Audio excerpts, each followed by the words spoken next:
that anymore. Let's not bother doing that anymore. The defensive mastermind that everybody keeps trying to tell me exists with Stephanie White, there was two, count them two, 1, 2, 9-0 runs in this game by the Valkyries, and a 12-1 run in this game by the Valkyries. Guys, they have now lost back-to-back. The Indiana Fever suffered a devastating defeat against the Golden State Valkyries in what can only be described as a complete organizational breakdown. The 80-61 loss represents far more than just another defeat. It exposes fundamental issues with coaching strategy and team preparation that have become impossible to ignore. Stephanie White's defenders must now confront harsh reality. The squad continues to lack any coherent offensive structure. Previously, the team had found success through pick-and-roll sequences between Caitlin Clark and Aaliyah Boston, typically generating early momentum in first halves. Clark would rack up multiple assists while Boston established position in the post. That effective partnership has mysteriously vanished from the playbook. Starting since Joanna Bonner went down, Lexi Hall has been starting. Lexi Hall did not start today. Lexi Hall and Ari McDonald play two totally different styles of basketball, bro. Lexi Hall being removed ineffectively hurted the damn team. Lexi Hall was in the starting lineup. She took Lexi Hall out and put Ari McDonald. She put Ari McDonald in Lexi's place. She thought this was going to work, but Ari... The supposed defensive expertise attributed to White proved non-existent during this contest. Golden State orchestrated devastating scoring streaks, including 2 separate 9-0 runs, plus a crushing 12-1 surge. Such defensive collapses are inexcusable for any professional basketball team, particularly when occurring at home. The consecutive home defeats have reached concerning levels. While the Valkyries deserve recognition as a legitimate franchise, displaying energy, teamwork, and solid coaching, their dominance reveals deeper problems within Indiana's program. The visitors demonstrated superior preparation and execution throughout. Home games.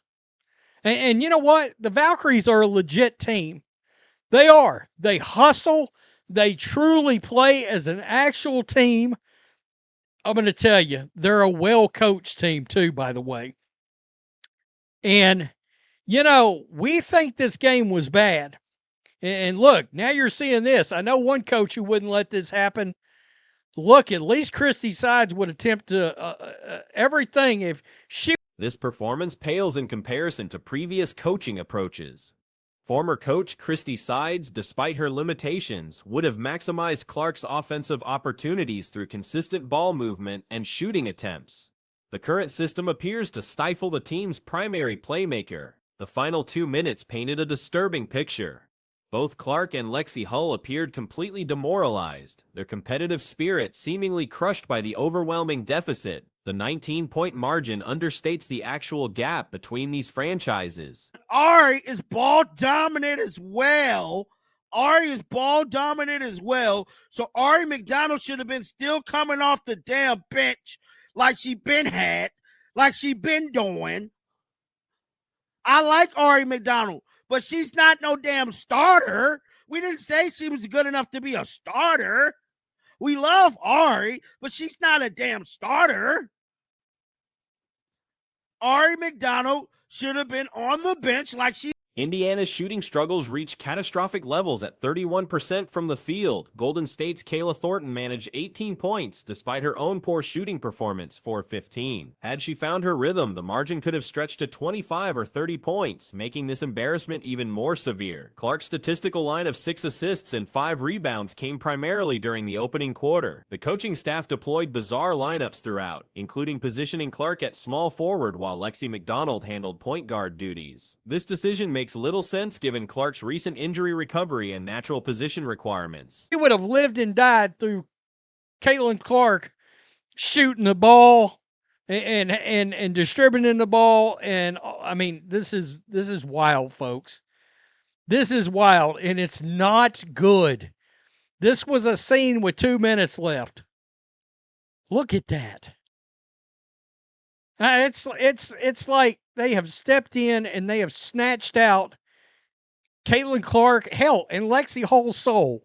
They took The few bright spots included Clark's three-point shooting, which showed improvement compared to recent outings. She connected on several long-range attempts, including one that temporarily cut the deficit to 52-40. Her signature floater also appeared effective when given opportunities. A steal by Boston led to one of Clark's better plays, but such moments remained isolated incidents. No player performed adequately during this contest. Even role players like Michaela Timpson managed only 10 points and 6 rebounds despite decent shooting percentages. The team's overall field goal percentages were abysmal across the board: 31%, 23%, 33%, and 25% from various players. Natasha Howard's playing time raises additional questions. Her 16 minutes seem insufficient for a player of her caliber. Strange rotation decisions affected multiple key players, with Clark, Boston, and Howard all spending extended periods on the bench simultaneously. Donald should have been on the bench like she been had. You should have had Lexi Hall in the starting lineup like she been had. Because as of right now, they was running around like chickens with their damn heads cut off today. I mean, they looked so bad today. I don't even know if they practiced this damn starting lineup. It looked like they didn't even practice this shit.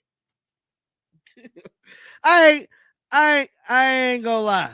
Ari's a better point. The coaching staff's decision to start Clark at small forward while she works back from injury defies logical explanation. By the fourth quarter, Boston had logged only 20 minutes compared to McDonald's 27, highlighting questionable personnel management. These struggles have unfortunately reopened debates comparing Clark to other players, reducing her impact to manufactured controversies. White's coaching approach has failed to inspire confidence, and her supporters have lost credibility through these repeated failures. Teams with talent can occasionally elevate their performance against elite opponents like the Liberty, Lynx, or Aces. However, this squad appears consistently unprepared for competition, particularly at home where fan support should provide additional motivation. their soul. I mean, seriously. 80-61, a 19-point defeat. This team was terrible shooting the ball. 31%. And understand something. Look, the Golden State Valkyries All-Star, Kayla Thornton, she had 18, but was 4 of 15 from the field. The offensive production remains unacceptable, with the team struggling to reach even 50 points in some stretches. Such output indicates systemic problems that extend beyond individual player performance. Golden State's coaching staff deserves significant... I ain't gonna lie. Ari's a better point guard, fat boy. No. So Ari better than who? Ari is a backup. You know, certain players just backup players, bro, and she's one of them. Ari should be subbing for CC. Exactly. Fat boy. Ari is a backup. Let her back up like what she... The Indiana Fever's recent performance issues can be traced directly to questionable roster decisions that have disrupted team chemistry and player effectiveness. The organization's approach to lineup management has created unnecessary complications that are undermining their competitive potential. The most significant tactical error involves removing Lexi Hull from the starting five. Hull had established herself as a reliable starter following Joanna Bonner's injury, providing consistent production and fitting seamlessly into the team's offensive system. Her removal has created a ripple effect that has damaged the squad's overall cohesion. The decision to replace Hull with Ari McDonald represents a fundamental misunderstanding of player roles and team dynamics. McDonald and Hull operate with completely different playing styles, making this substitution particularly disruptive. McDonald's ball-dominant approach conflicts with the team's established rhythm and spacing requirements. If she would have shot better, they might have lost by 25 or 30. If she would have had an actual game. It was awful. These 6 assists and these 5 rebounds, a lot of that work from Caitlin was in the first quarter. She had one of the strangest lineups I've ever seen. Ari McDonald's strengths are better suited for a bench role, where she can provide energy and scoring punch in shorter bursts. Her skill set thrives when she can take control of possessions without interfering with the primary offensive flow. Forcing her into a starting position creates unnecessary complications for all players involved. The coaching staff appears to have made this change without adequate preparation or practice time. The team's performance suggested they had not worked extensively with this new configuration, leading to obvious confusion and poor execution during crucial moments. Let her back up like what she been doing, dog. Who said Ari was a starter? I love Ari. I'm one of her biggest advocates, one of her biggest damn fans. I am one of Ari's biggest fans. I love Ari. She could ball, but I never said she was a starter. I never said she was a starter. Who said Ari was a starter? Stephanie White did. Professional basketball requires players to understand and embrace their designated roles within the team structure. When everyone operates within their optimal position, the entire system functions efficiently. McDonald had found success as a reserve player, contributing meaningfully while understanding her specific responsibilities. Workplace analogies apply directly to basketball team construction. Kitchen staff members have distinct roles. Cooks handle food preparation, while dishwashers maintain cleanliness. Neither position holder would succeed if asked to perform the other's duties during peak service hours. Similarly, basketball players perform best when operating within their areas of expertise. The timing of these lineup changes raises additional concern. Making significant adjustments during competitive games rather than implementing them gradually through practice sessions demonstrates poor planning and execution. Such decisions often indicate deeper organizational issues. Donald got the point. Caitlin started at small forward, it looked like. Small forward? She's coming back from an injury and you started her at small forward? I don't get it. I don't get it at all. And let's just go Bentley here. lays that one. This is some of the few shining moments in the game. This was Caitlin Clark's first. Clark's positioning presents another troubling development. Moving her to small forward while she recovers from injury defies conventional basketball wisdom. Point guards returning from injuries typically need to regain their rhythm in familiar positions rather than adapting to new responsibilities. Several factors may be influencing these decisions beyond pure basketball considerations. The coaching staff's connections to traditional basketball philosophies might be clashing with modern playing styles. Some veteran coaches struggle to adapt their systems to accommodate contemporary player skill sets. I did. Stephanie White said she was a starter today. I never said it. I don't think any other podcaster ever said it. Ain't no damn analyst ever said it. I love Ari. I truly do, man. And when I go up to any, hopefully I can meet her and talk to her. I love her.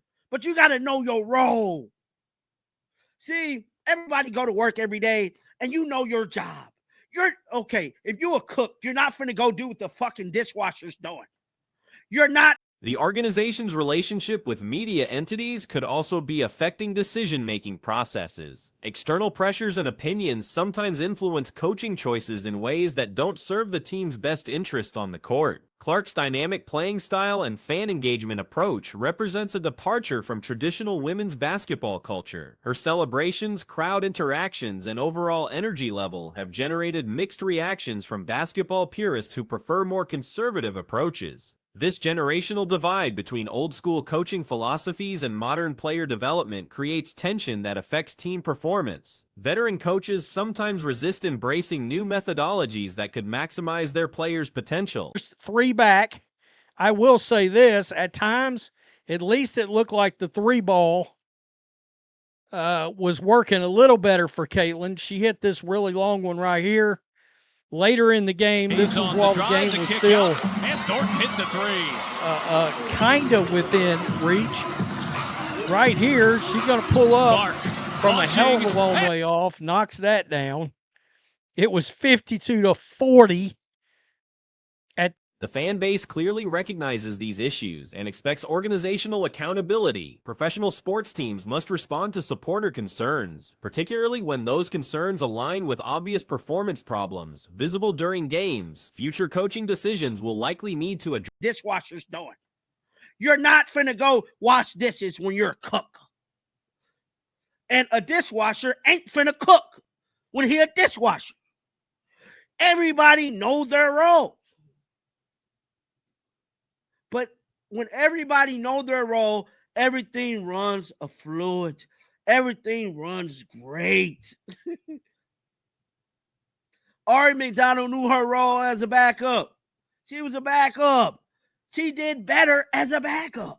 McDonald's individual talents deserve recognition despite the current misuse of her abilities. She possesses genuine basketball skills that can contribute significantly when properly utilized. The issue lies not with her capabilities, but with the inappropriate application of those skills. Team chemistry requires months or even years to develop properly. Disrupting established relationships and playing patterns without compelling reasons damages the trust and communication necessary for championship-level performance. The organization faces a critical decision point regarding their future direction. They can either commit to maximizing their current roster's potential through appropriate role assignments, or continue making changes that prioritize other considerations over winning basketball games. That point.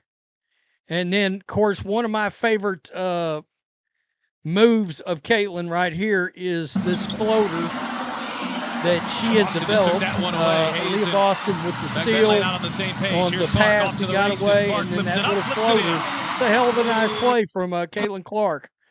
Guys, that's where it started and stopped. That was it. That was the best you saw. Player development suffers when individuals are placed in positions that don't match their natural abilities. McDonald's growth as a professional could be stunted if she continues being asked to perform duties outside her optimal skill set. The coaching staff must recognize that effective leadership sometimes requires difficult decisions about player usage. Admitting that certain experimental approaches have failed takes courage, but ultimately serves the team's long-term interests better than stubborn adherence to unsuccessful strategies. She did better as a backup because she is a backup. It's like everybody know they role. And it's like you don't go changing roles in the middle of a shift. You don't put the dishwasher on the grill in the middle of the shift. Because who gonna do the damn dishes? Like, come on, man. Don't know what is going on with the fever. I'm explaining to y'all. Professional basketball success depends on maximizing every player's contributions within a cohesive system. The current approach appears to be limiting multiple players' effectiveness while creating unnecessary complications that affect overall team performance.